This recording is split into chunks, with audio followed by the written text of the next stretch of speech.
Bilang selebrasyon ng Easter Sunday o Linggo ng Pagkabuhay kahapon, muling isinabuhay sa iba't ibang lugar ang tradisyon ng salubong. At may unang balita si JP Soriano.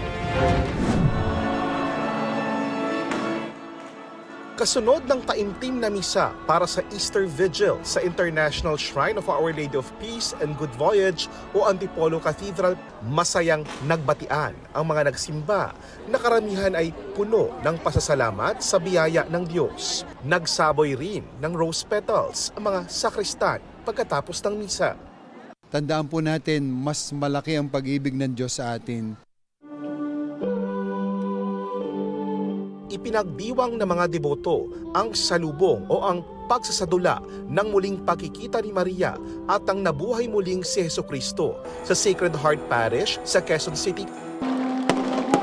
Masaya rin ang naging pagdiriwang ng salubong sa Quiapo Church sa Maynila. Sa dami ng dumalo sa misa ng Easter Sunday, sa Plaza Miranda na nanatili ang ibang di na nakapasok sa simbahan.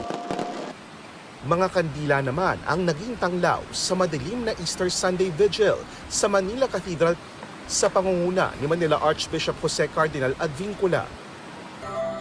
Inabangan din ang prosesyon at salubong sa Ibaan, Batangas.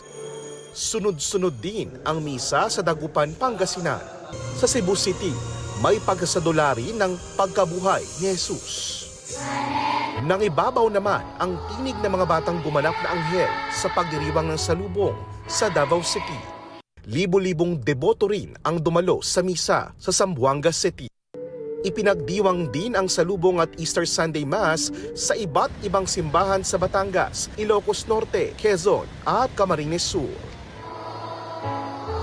Ito ang unang balita, JP Soriano para sa GMA Integrated News.